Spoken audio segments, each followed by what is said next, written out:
Coming up on this episode of Nintendo Cartridge Society, we get jobs at the Nintendo store in San Francisco on the off chance Miyamoto decides to do an undercover boss thing. Another quest will start from here. Press the start button. So the Nintendo Cartridge Society presses the start button with you.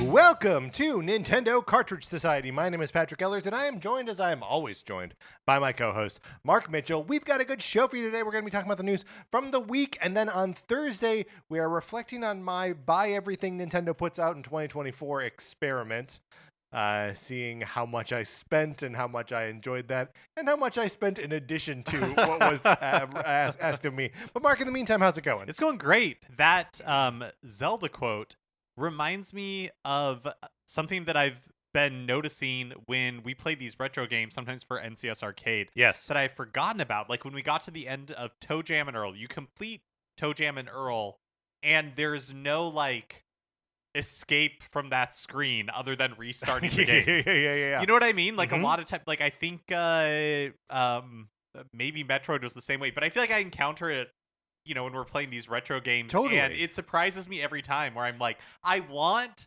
the finality of leaving that screen, of knowing that there is nothing left. Like I want to go back. Okay, but going back means there's like you can play again. Right? The finality, there's something. Okay, so in a time before like New Game Plus, it was very cool to reach the end of a long 80-hour RPG, and that it would just like end at like a Final Fantasy, right? Like Final Fantasy VI, you finish it, and it's just like a screen that says the end, and then there are like stars, and there's just the like Final Fantasy prelude, like harp thing, right? Right. And that's it.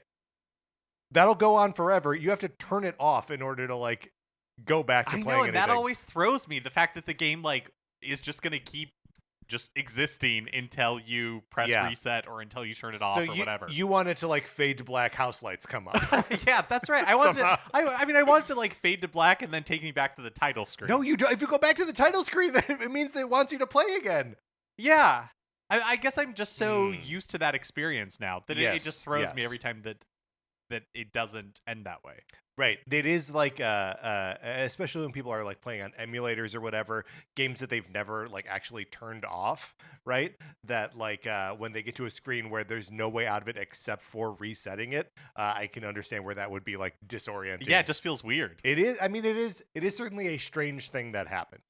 I think my favorite video game ending that I ever experienced was the game Rampage. At the end of the game Rampage, which is like 200 levels, right? And they're so repetitive, they don't really get harder. Like it just keeps going. But at the end of Rampage, it just says it's like a screen of like, you know, the city, just like the normal, like you're playing the game, and both monsters are like on buildings, just like you can make them do during the game. And there's just text that says congratulations, and then it starts over. That's pretty good. I guess what am I expecting of Rampage? Mark, I don't know. After playing 200 levels of Rampage, yeah, you should get out. It should just go to a black screen. Start your TV it's like on being fire. Released from prison. Yeah, sure. You're free. You need to be rehabilitated somehow. Mark, today, March 18th, is 15 days away from the Switch to Nintendo Direct. Oh my gosh. That's so hard to believe. I know. We're like into 2-week territory. Almost. We're into almost 2-week territory. And we are going to be recording an episode about predictions about what's going to happen in this Direct. But they are not going to be our predictions. They are going to be your predictions. So if you have predictions, email us, Nintendo Cartridge Society @gmail.com. No later than March 26th at noon. So you have a little over a week to get your predictions into us. Yeah, let us know. What do you think the price is going to be? Mm-hmm. What do you think? Like, when's it going to come out? When's it going to come out? Mm-hmm. Will it be bundled with a game? What game will Nintendo include or have it launched to show off its new capabilities? Are there new online features? Hint, we're going to talk about some of that later. Do we think Miyamoto will even be there? Do we think Miyamoto will even be there? how many times do they say the word Mario? Yeah. All Right. these, we would love to have your predictions for any of these or anything else you want to predict. Yeah. So email us. We will include them. We will talk about them. It's going to be a fun episode. Thank you to everyone who has already contributed predictions. It's a good amount, but Mark, I would like more. Yeah, we're greedy that way. We're greedy that way. Here's a way in which we're not greedy. Smooth and bad transition. Don't have people thinking about your greed as you plug patreon.com/Nintendo Cartridge Society, where you can support us. And if you are doing so at the 8 or 16-bit levels, you get access to our once-a-month episodes of miniseries like NCS Arcade. Yes, and just a reminder, programming note for the March episode of NCS Arcade, we are going to be talking about Donkey Kong 94, which actually I think will be nice to have a little bit of a like Alien Resurrection. Yes. What sure. was a trilogy suddenly becomes a quadrilogy. Right. Well, and I was upset at the end of the Donkey Kong trilogy when Donkey Kong gets thrown into a vat of molten hot lead. Yeah, and like when Donkey Kong Jr. just dies in the spaceship at the beginning. It's off screen. And then they show us like an on-screen autopsy of Donkey Kong Jr. and they crack his ribs open in front of Donkey Kong. Yeah, no thank you. It's cruel stuff. So it will be nice to revisit Donkey Kong 94. And by revisit, I mean play for the first time. And so we will doing that. We will be doing that for March. But Okami is still on the menu, and we'll be talking about Okami in April. We just need a little bit more time. Look, we're cowards. We saw how long Okami is, and we were like, uh-oh. So yes, we're going to be playing Donkey Kong for the Game Boy for March, and then Okami for April, and it'll all be good. So follow us there if you are interested in any of those. Also, we have free listener feedback episodes that are that anyone can listen to as long as you're following us on Patreon, even at the $0 level. So do that if you want to hear. Yeah, those are a lot of fun. Yeah. And we just posted one last week about Toe Jam and Earl. So check that out. Speaking of things you can do for free, you can join our Discord. It's where we're all talking about Nintendo stuff basically all the time. There's a direct coming up. You better believe that we're all going to be chatting about it there. Last thing I want to plug before we get into what we've been playing, I'm on Call Me By Your Game, Connor McCabe's podcast this week for my return episode. I was originally on episode number 42. Now this is episode like 200 something. Maybe it's not that high. Maybe it's 100. But it doesn't matter. But I'm talking about Battletoads for the NES. That'll be awesome. So check that out. So that'll be out tomorrow. All right, Mark, let's get into what we've been playing this week.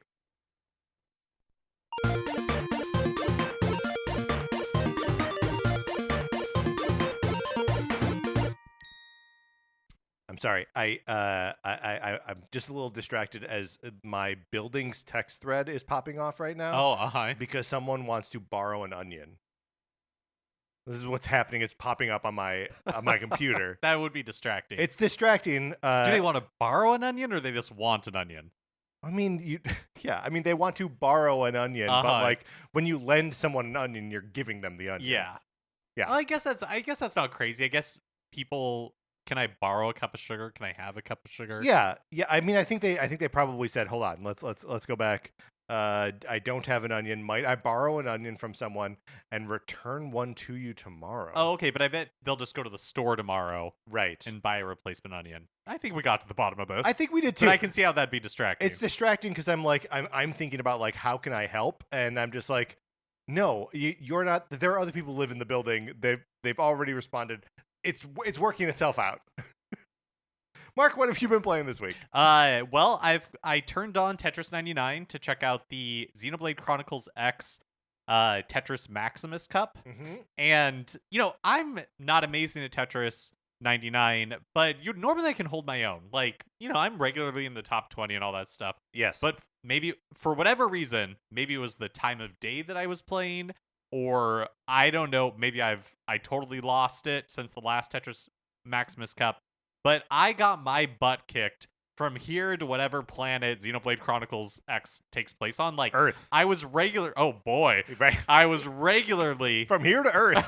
I was regularly in like just being demolished by like I was like the 80th person to go out. Right. It was rough going. It Or was you rough were going. in 80th place when you got Yes. kicked That, out, 'cause yeah. That's like yeah. being the 20th person. Yeah, to get yeah, kicked out. you're right. I was in 80th place. I was like the 10th person to go out. Like regularly between 95th place and 80th place, just over and over and over again. And it was like as soon as it started, my screen was just overwhelmed. And I have no idea why. Why, like, what was I doing that could possibly make me such a target? Well, here's one of the things that I did notice was playing the Tetris Maximus Cup this weekend is, you can like target, knockouts or badges or random. There was a new option in there that just says Mark Mitchell. Oh, So yeah. I think maybe people were just doing that. Yeah. That feels purposeful. and like hurtful. And right? a little hurtful, yeah. Mark, I had forgotten about this and wasn't really until our Discord was talking about it that I woke up this morning on the other side of like a big deadline that I met, so I felt really good about that. I was like, okay, I'm gonna see if I can get this thing before I got to leave for work this morning.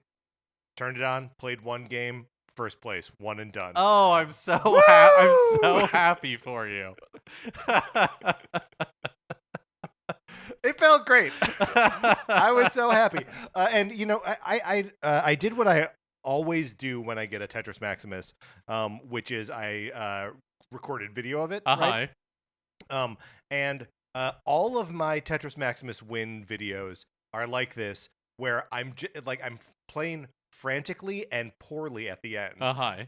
Because like the damage that you deal to the last remaining player is going to be something that you did like a minute before you actually win. Right. So when you're actually, you know what I mean? Yeah. Because it takes a long time to like build those things up. You execute on them, and that's what like messes up your opponent.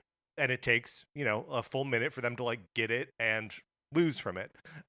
So like the last 30 seconds are always just me like, getting like ones and twos and like just barely scraping by. So none of the videos are impressive, but it was very exciting to see the bar go from 0 to 100 in one thing. Yeah. What happens when you get is there any like celebration for winning? Yeah, and there's like different music at the end when you get the first place victory. I hated the music in this one. Okay, I wanted to ask you about this because I maybe once or twice made it out of the into 50th place and above. When that's the first time that the music changes. Yes. And so what did the music become? Because it was all like butt rock. Yeah.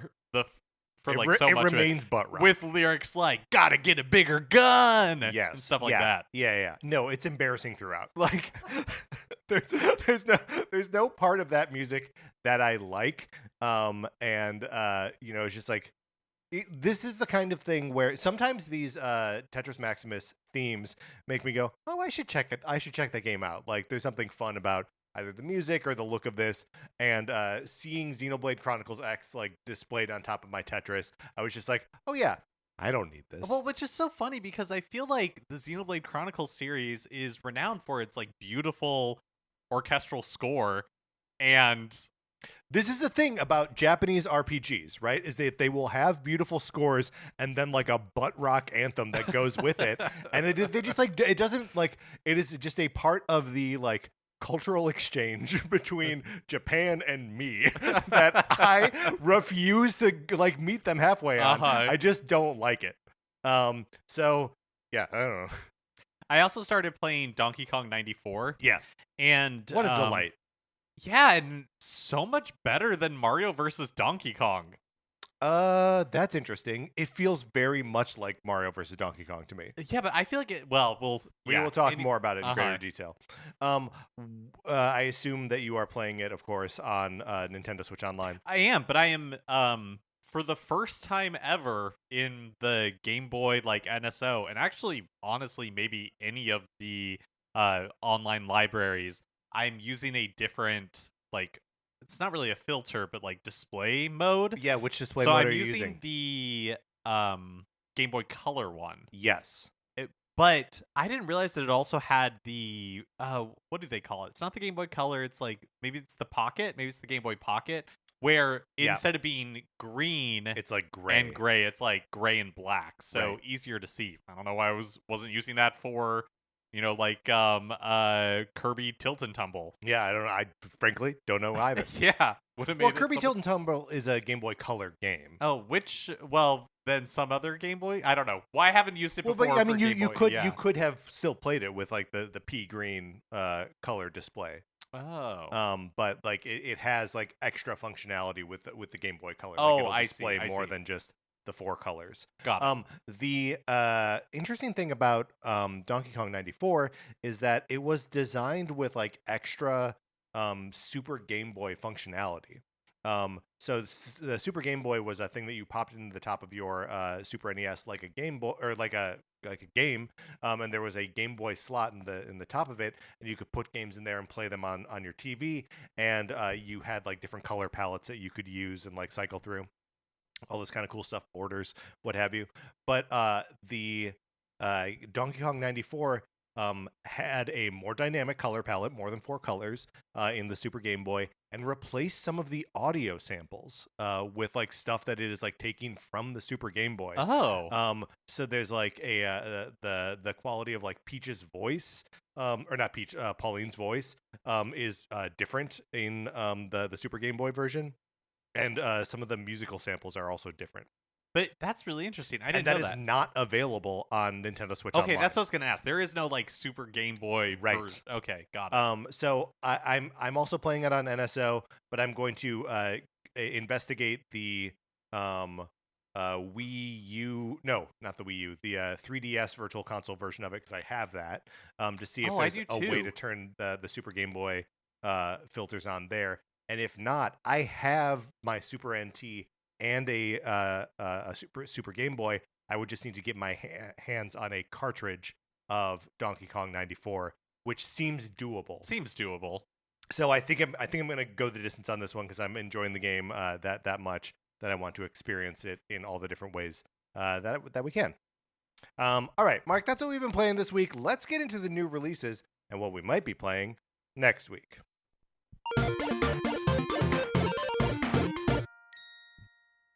Someone has offered the onion. The onion offer has been accepted. Just to update you. I think that's nice. It's a community at work. Yes, right? that's right. Mm-hmm. Nintendo Music. Were we tricked by daylight savings time? What's happening? Normally, they update around 5 o'clock Pacific time. 5 o'clock came and went. Right. We should check right now. I'm going to check. Oh, no. It did update. It did update. Yes. What's... it's Tetris Game Boy. No, it's 3. It's Tetris What? Game Boy, Tetris NES, and Dr. Mario for the NES. Was Dr. Mario not... Oh, Dr. Mario... We had Dr. Mario Game Boy maybe before? Oh, maybe. I don't know. Or maybe that Whoa. part is not new. Maybe it's just Tetris that's new. I mean, it's showing all 3 of these as Yes. like the recent highlights. But I just wanted to shout out Maisai Ace in the Discord. So it rhymes. It's Mace Ace. I feel like I do that every time. Mm-hmm. Yeah, I do. Okay, good. Confirmation I do that every time. You do it every time. Maisai Ace. Yes. Who reported at like 5:15, there was no update, and then at 6:51 popped in to be like, just kidding, daylight savings time threw us all off. Right. And there was an update. Do they not do daylight savings in Japan? Is Maybe that why they do have a summertime, but it may not. I don't know, but it may not Right. align with the same time, because that's how it is in Europe. Like there is summertime in Europe, but it doesn't align with when we start daylight savings time. Sure. Yes. So I was right. Dr. Mario Game Boy had already been on there. Oh, okay. So it's Dr. Mario NES. All right, rounding out the Dr. Marios, the 8-bit Dr. Marios, and rounding out the 8-bit Tetris is. Right. Tetrises? Okay. Weird. Weird, right? Yeah, not really soundtracks that I'm looking to revisit. Although, like, the Dr. Mario one. It's pretty good, right? Yeah, I mean, it's not bad music. It's just. I mean, no one wants to listen to that. No, it's just like. All right. Let's see. Today, March 18th, MLB The Show 25 is released for Switch. Still just kind of remarkable that this Sony developed game is showing up on all platforms at this point. I wholly agree. I'm glad we are still continuing to point it out, even though we're never going to play an MLB The Show game. And then, although I did buy 21 or 22. oh, did you really? Yeah, Was that the one with the puppet coach? No, Oh, okay. I bought one before the puppet coach. Who is evidently like a character and like a real thing, and you and I didn't know what he was, but he's real. And is his name just Coach? Could be. Okay. And Pokemon Day is February 27th. and Dominic Monaghan's character in Rise of Skywalker. Beaumontkin. There we go. Okay, good. I forget even the point I was trying to make. Oh, that I bought it for Sarah during the pandemic because it was like everyone was depressed and like wanted a baseball outlet. And I think we played one game and we're like, this is too complicated. We've not been playing this show for 20 years. Right. So all of the different like control schemes didn't make any sense to us. But yeah, so I've played one game of that. And then on Thursday, March 20th, Xenoblade Chronicles X Definitive Edition. Butt Rock Ahoy. So yes, Butt Rock Ahoy, and also I mean, we will talk about this more on Thursday, but I do not plan at this point to buy this game to pick it up, and I didn't get Donkey Kong Country Returns HD when it came out in January. I feel like I'm just luxuriating in the I don't have to buy everything Nintendo puts out for now period that we're in right now. Yeah. And I feel like it's gonna change later this year. Well, there's a whole new console. And you're only human. And I'm only human, and I have some addictions, which again we will talk about on Thursday. Yes. But yeah, I'm feeling very good about just being like, I just let this one go. Yeah, I just don't feel like there's any chance that I would ever play it. Yeah. Yeah. Although I do have to say that of all the Xenoblade Chronicles games, this is the one that always intrigued me the most because it's so open worldy. And I just remember the setting. When they first like revealed it and everything, like the setting seems really cool. Yeah. But obviously I didn't know it was Earth, so I mean, it's some kind of like weird future Earth. Sure. But yeah, I don't think there's really anything that I'm picking up this week out of this list. Yeah, likewise. All right, Mark, let's get out of the new releases. Which brings us to a regular segment on our show. It is time for 433. In 1952, American composer John Cage wrote a piece called 433, where a performer or group of performers did not play their instruments for 4 minutes and 33 seconds. For the purposes of this show, our instruments are talking about Nintendo. So, for the duration of one performance, 433, Mark and I'll talk about something not all Nintendo related. Let's fulfill the contract of the piece. Mark, as we record this on Monday, it is St. Patrick's Day. St. Patrick's Day. How do you feel about St. Patrick's Day? Neither of us are wearing green. Wait, am I? Hold on. Am I wearing green? This is a great question. We're checking our underpants. Oh, I am technically wearing. You are like a forest green. Okay. Yeah. I'm wearing red. Okay. So I think. Well, do you get some sort of dispensation for being named Patrick? Okay. Waiting for it to come up. As a child, that was something that was like, it felt like it was hurled at me like an insult. St. Patrick's Day, this must be your day. Everyone thinks they're so funny, but it's not that funny because I've heard it a million times. Also, yeah, you're a saint. Joke's on them, because you get to do whatever it is saints do. I've performed at least 2 miracles. Died a horrible death, presumably. I don't know. I don't know how. Is that a requirement? I don't think so. Oh, okay. I think the only requirement is that you need 2 requirements, right? That you need to be like a man or woman of God. Okay. And check. Have performed. Sure. I've performed. I believe there has to be 2 miracles. 2 separate miracles. 2 separate miracles. Maybe it can be the same miracle. Yeah, twice. I don't know. I don't know why I said that with any amount of confidence. I have no clue. And St. Patrick's. Well, it says St. Patrick did bring people back from the dead. Did you know this? But the one we celebrate him for is driving snakes out of Ireland? Yeah. I didn't know that. He brought people back from the dead and is the patron saint of excluded people. Oh. I don't really know what that means. Not excluded snakes, though. No. Maybe the patron saint of excluding snakes from Ireland. Very good. Do you, Mark, do you have, is there any Irish in the Mitchell? I don't think so. Okay. I don't think so. What are you guys? Yeah, we're mostly like Ashkenazi Jew Mm-hmm. and then Danish. Okay, all Yeah. right. Very good.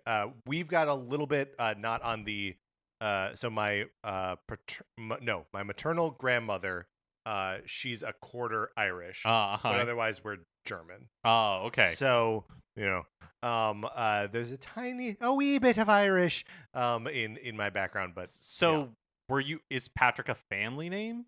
no. Patrick, all three of my siblings, my two siblings and myself, all three of the Ellers kids, just have names that my parents liked. Mm-hmm. Not at all family names. I do have my uncle's first name, so my mom's brother, is my middle name, but that's it. Yeah. That's kind of fun. What is? Just to pick names that you like. Yeah? There's like no like strings attached to it, no preconceived, it's just Yeah, but then you gotta like I don't know. They're strange names. We had sort of like they're all like pretty vanilla normal names. sure. But like there's a story I want to tell you, but I realized I want to tell it to you off mic. That's totally fair. Not here. Yeah, that's totally fair. St. Patrick's Day, big drinking holiday, Uh-huh. of course. Maybe one of the biggest. Probably the biggest. Maybe behind New Year's, right? Oh, yeah. Maybe not. Maybe it's. I mean, like New Year's and Halloween are both big drinking holidays. I feel like New Year's and Halloween and so I would say my guess is St. Patrick's Day first. Number one. Just because I feel like at this point St. Patrick's Day is purely That's true. That's all it is. a drinking holiday. Right. It's a drinking and wearing green holiday. Yes. That's right.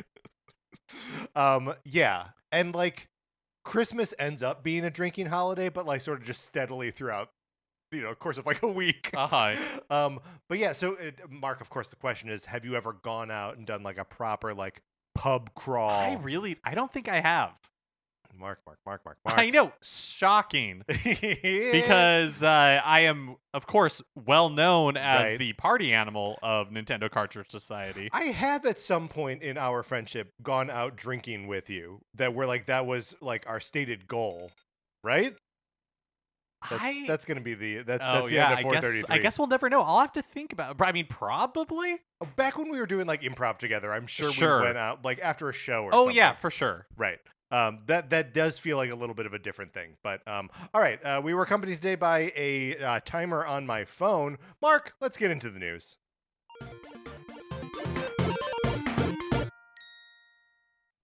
A new FCC filing suggests that a wireless GameCube controller could be in production for Nintendo Switch 2. Fascinating stuff, and we'll talk about it more. But I just want to just pin here that like this is how we first heard about the Nintendo 64 controller, right? And therefore also the library. This is how we first heard about the Super NES controller and that library. So like I am currently believing that we are seeing smoke and that there will be fire.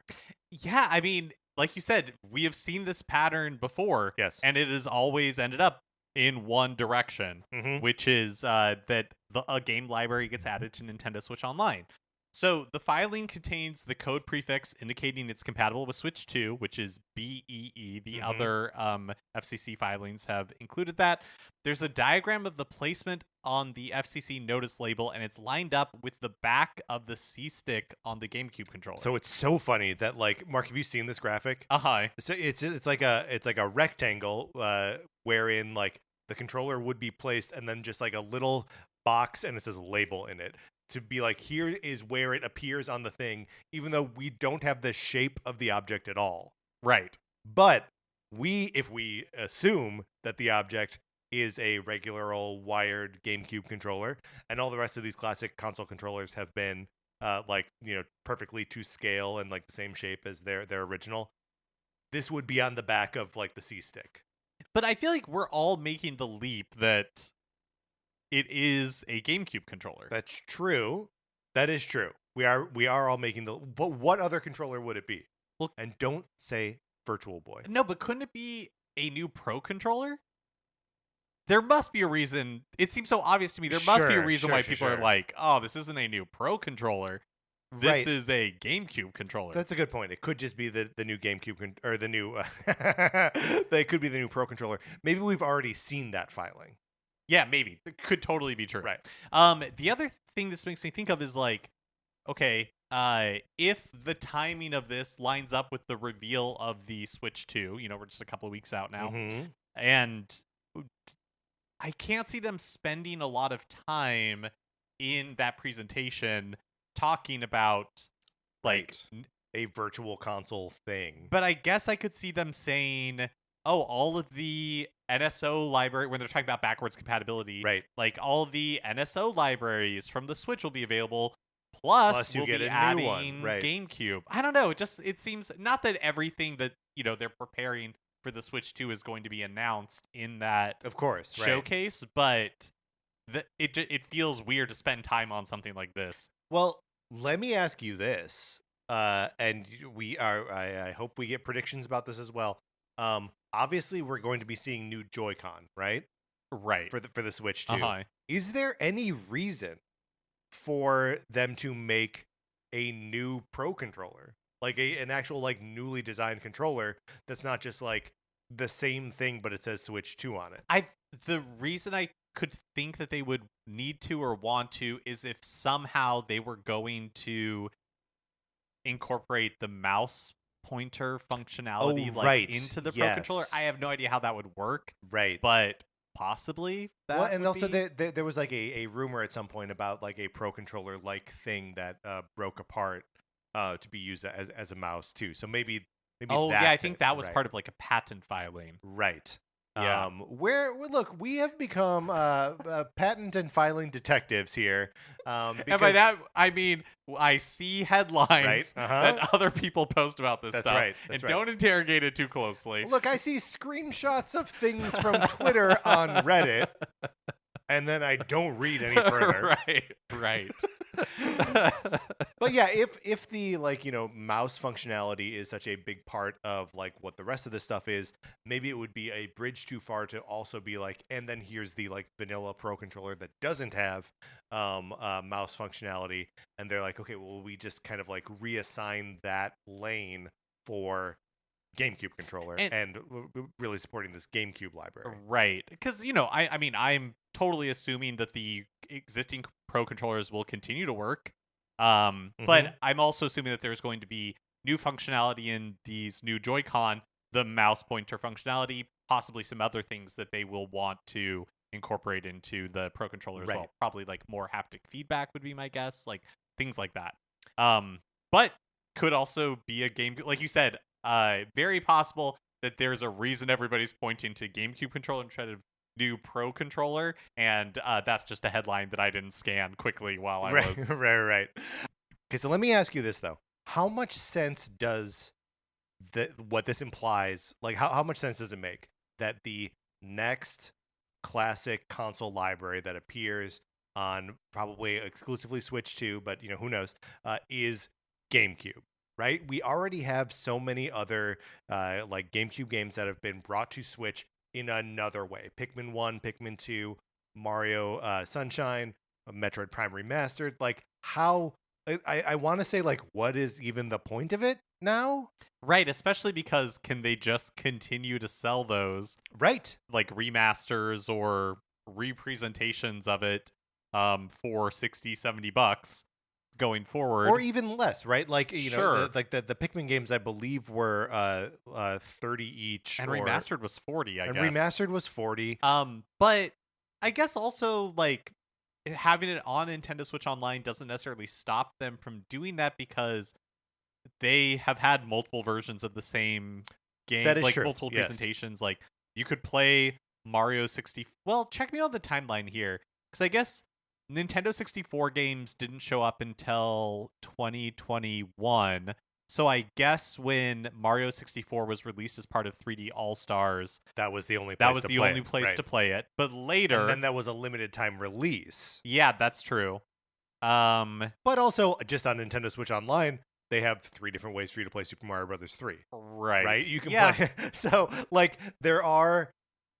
Yes, you're right that they don't seem to mind having like different presentations of what is effectively the same content. Yeah, but I mean, like, it makes sense from my, kind of like tunnel vision. Something like Nintendo Music, I was not expecting, but that's like, even though we'd been asking, even for though it, we've been asking for it, I didn't expect it maybe to ever show up. especially because we've been asking for it. And so, like, that is a way to continue to make Nintendo Switch Online worth it, Right. for people. But from my like, just focusing on what Nintendo has done in the past, GameCube games make the most sense as the next step, Right. barring like a third-party library that we're not thinking of. But also, TurboGrafx. but also like, I don't think that GameCube games on Switch 2 would do anything really to drive console adoption early, because right. I mean, this is we're seeing that this thing is like rated for use with the Switch 2 specifically, right? So it sort of like presents the question of, is this a library that would just be available as part of the regular Nintendo Switch or Nintendo Switch Online plus expansion pack, but only for Switch 2 users? And is that like something to encourage people to like make that switch over, or like will it come to both library or both sets of both systems, and only the Switch 2 can actually use the GameCube controller? Like, what are the limits on this thing? And we know that, like, and we were just talking about it last week, that like Nintendo can be weird about like the new 3DS could play the Super NES games on Virtual Console, but not the normal 3DS, right? Right. So, like, maybe this is the same kind of thing? Yeah, and maybe it gets talked about as part of... Because I just can't imagine them spending a lot of time on this, but, like, if GameCube games got added to the Switch, it would be a big deal in a Nintendo Direct. Right. As part of, like, a full reveal of a console, Insane. I can't imagine Right. that much time being spent on it. But maybe it is as part of like, and Nintendo Switch Online will continue into the Switch 2. Right. Plus, on Switch 2, you'll get GameCube games, and then that's like the beat, and then they're moving on to something else. Right. It feels like just a weird, like, kind of rug pulley thing, right? Where it's like, oh, so you can put Wind Waker and Twilight Princess on here, but they're not going to be the remastered versions that were on Wii U, because they're just going to be the GameCube versions. Right. There's like some kind of monkey's paw thing happening here. Yeah, but I guess I don't really... It's also fun. I don't really mind it. Like, I assume someday that the HD versions of those games are going to make it to a new Nintendo system. That for like 6 I know, years, but like, forever is a really long time. Sure. And I think it's nice to have, like, if they had the 3DS version of Majora's Mask or Ocarina of Time, and then they also have the Nintendo 64 versions of those games. Right. I think it's great to have like those options. I totally agree. It is one of those things where like I wonder, because I just wonder about them like sweeping their own legs out from under them. There's a reason that Mario vs. Donkey Kong is not available on the Game Boy Advance, right? Like, right. It's because they want to sell you a $50 remake of it. Yeah. The other question about if there actually is a GameCube library that comes as part of Nintendo Switch Online is because right now when you like download one of those libraries, you just download all the games and that's all there is to it. And it's like, these are NES games, so they take up no space on your machine. But like, how do you see what I'm driving at here? That like GameCube games physically take up more space, like have more data to them than a Super NES game. Yeah, that's a good... I was just trying to look it up to see like what the average size in terms of data, Smash Brothers Melee is. Because I'm assuming, okay, GameCube games typically range from 500 megabytes to 1 gigabyte, although some can be as large as 1.5 gigabytes. So they're not tiny, but... Right. They're not gigantic, but like if there's 10 of them, like they could start to take up some space. Yeah. Yeah, I don't know. I mean that it seems like the logical next step for Nintendo Switch Online. But what that means, like how many GameCube games would be available in the library, Right. um, or what form it takes, like if they all are going to just be like accessible when you download it, or if you have to download each individual title. Right. I don't know. I mean, we also may be like on the precipice of seeing something new, right? That like these classic console libraries have been how they've processed all of the libraries from like before the year 2000. The Game Boy Advance kind of busts that, I guess, a little bit. But like if going forward, they're like, and now there's a storefront for GameCube and DS games, right? Like that's something that they could. Just Yeah, because you're it right. hasn't been part of what they've done in the past doesn't mean it won't be part of what they do going forward. Yeah, that's true.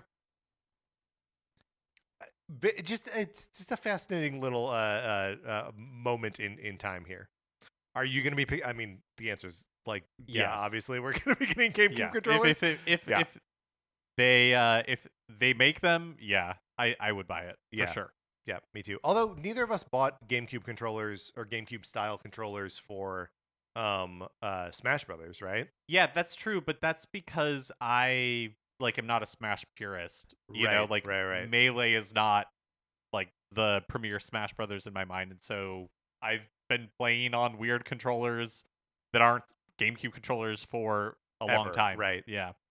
Is there anything, or are there any games where like Sunshine probably, right, where like the experience is like notably better on the actual GameCube I mean, controller? it's been so long, but yes, I think that's the argument analog controller, right? or, Because triggers. Yeah, the GameCube controller has analog triggers, and so for a game like Sunshine, it allows you. What is the benefit? It's like by pressing it to like certain points, it knows it's not binary, so it knows how much on or off. Yeah, it knows how much for flood to be like expelling water. And I would imagine that like the F-Zero game like uses that as well, and just like all of these things where having something more than just on and off for those triggers could be a meaningful gameplay thing. I just don't know it like is there I can't is if there's a list of like quintessential you need a GameCube controller to experience this the right way list, if that exists, I don't know what would be on it, right? Okay, we don't have to keep talking about it, but it just this is a fascinating little thing to see pop up. Star Wars Hunters, the Star Wars themed competitive arena combat game that was revealed in a Nintendo Direct in 2021 and I think eventually released in 2023 after a few delays. I think 2024. Oh, I think wow. came out 2024. last summer. Yeah. Will be coming to an end on October 1st of this year. A cursed production that is just dying an ignoble death not too long after being released. So the final content update will be April 15th. Then the game will still be available to play until the 1st of October when it will be taken offline. Does it feel like we are seeing more of these like plays for like massively multiplayer like action games that are just being like totally cut down and like servers shut down well before like we've moved on from like the console generation? Actually, maybe this is the difference, is that like we don't really move on from console generations anymore, right? So like it used to be that like you would need to like keep up the multiplayer servers for Metroid Prime 2 because people weren't playing their GameCube anymore, right? And then it would just like go away and no one would even talk about it.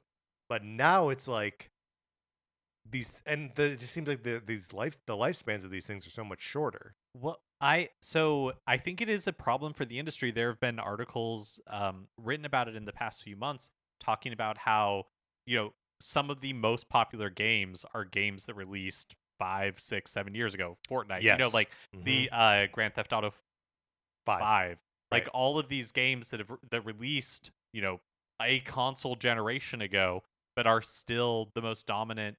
And it's hard to get people to try out a different game or migrate to a different game. Like so many of the difficulties that these like new live service games that come online run into. It's like all my friends are on Fortnite. All of my friends are playing League of Legends. Right. It's difficult. But every now and then something breaks through, like Marvel Rivals, or like recently. Helldivers 2 or something like that. Yeah, so it's not impossible, but I think it's the same thing in this like arena combat space, right? Right. Like even with the we license, did only like, just name Star 2 Wars games in the last 2 years. Well, that's right? more like, of an indictment of us than it is of like these games existing, because I know that they exist, sure, but it's just not something that is really on my gaming radar. Yeah.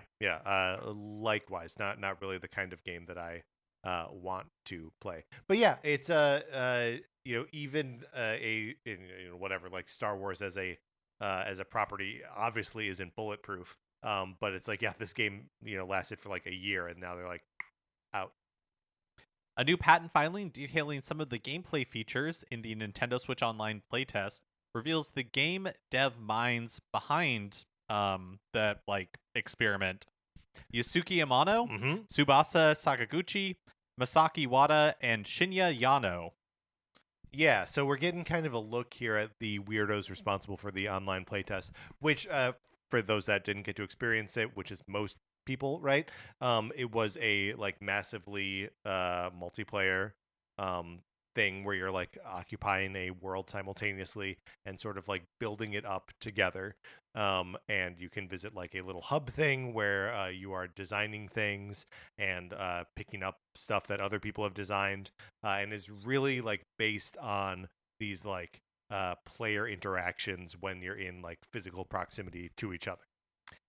Amano and Sakaguchi directed the first Splatoon game and then worked on Labo. And then Wada and Yano were programmers on Ring Fit Adventure. Okay, so what can we take from this, right? It stands to reason that, first of all, the game feels like it's Splatoon adjacent, right? Oh, does it? I mean, I was not one of the 10,000 people that could play it. Right, but I mean, just from thinking about what it's like to be running around Inkopolis or whatever the hub worlds are in the other Splatoon games, is yeah, it's you're just seeing other people run around, right? And seeing other people with their personal messages up and stuff like that. And that is very much what the online playtest felt like.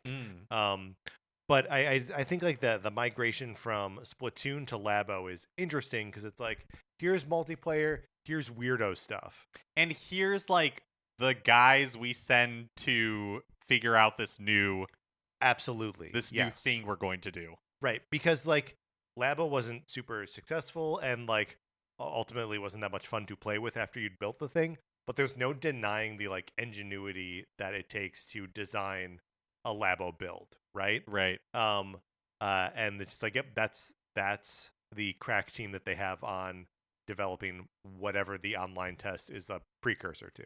Which is that going to be featured heavily in the Switch too? I don't know. Is the C button, which supposedly stands for campus, is the campus going to be this always connected online world? Right? I don't know. You can be pushing it to chat. Is it maybe a chat button? Could be for chatting. We'll see. As a follow-up to the story we talked about a few weeks ago, Niantic has now officially sold its gaming division, which means Pokemon Go, Pikmin Bloom, and any other games that are part of that Monster Hunter now, right? Of Niantic's gaming division is now owned by Scopely, sold for $3.5 billion. Scopely's biggest game right now is Monopoly Go, which I've never played, but is huge. And there's a little bit of controversy around this because Scopely is owned by the Savvy Games Group, which is owned by the Saudi Arabian government, their public investment fund. Right. So it sort of means that in playing these games, you are supporting a cruel fascistic regime. But we also pay taxes in America, so right. I don't know. Yeah, it seems bad either way. Yep. Yeah, kind of a bummer. We were upset about this a couple weeks ago, and now I'm just yeah, sucks. No ethical consumption, etc. Finally, we have an official opening date for the Nintendo store in San Francisco. Here we go. Yeah, just 2 months away, May 15th. the store will be officially opening. They are going to be requiring like tickets in order to enter, and they haven't announced exactly how it's going to work, but it'll be a lottery system. Because I imagine demand is going to be very high. Right. So at Nintendo stores, they don't normally have like demo kiosks for stuff, right? Like there's not going to be, people aren't going to have an opportunity to play Switch 2 the ones that before launch. The ones that I was able to visit in Japan didn't have any like console demos. They had like a small section for games, but primarily it was for like other merchandise. I've never been to the Nintendo store in New York. I don't know what that one is like. And I don't know if the one in San Francisco is going to be more like the Japanese stores or more like the Nintendo store in New York that I haven't been to. And so may be like a pointless point of comparison. Yeah, exactly. Is this going to be more like the store I've been to or more like the store I haven't been to? No, I mean, I think it got to be better than the Super Nintendo World merch shops at Universal. Gotta be, yeah. Because those are disappointing. Yes. Mark, when are we going up? Oh, man. So we have to make reservations? Yeah, you have to make reservations. For how long? I don't know. Probably a long time would be my guess. Really? Because I think they're really going to have to manage demand. And I think the only way to do that is like through like a lottery system. So I don't know. I guess we'll see. Should we just start trying to make reservations and then when we get one, go up to San Francisco? Yeah, we should. We should do that. Yeah, that sounds like a good plan. Yeah, that'll be good, and then we'll like buy a mug or something, and then fly right home. Here's the problem: if it's anything like the Nintendo stores in Japan, then you're going to come back with a lot more than a mug because it's all like really specific, like fun merchandise. See, that's exciting to me because like I feel like I'm frequently exposed to just like Nintendo stuff that I don't want to buy. I want to buy it. Yes, and I hope and pray that that's the case at the Nintendo store in San Francisco. Well, okay. We will. So, are they currently taking reservations, or they weren't? We have information about as of a few days ago, when the announcement was made, they just said to keep your eyes open for more details. Right. And do we need like a Nintendo Switch Online subscription in order to make these reservations? Nobody knows. We don't know. All right, Mark, let's get out of the news. All right, that is going to do it for this episode of Nintendo Cartridge Society. Thank you so much, everyone, for listening. If you are not in our Discord, email us. We'll send you an invitation. You can get in there.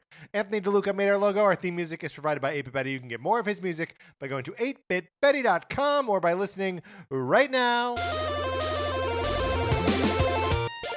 For my co-host, Mark Mitchell, this is Patrick Ellers saying thank you for listening.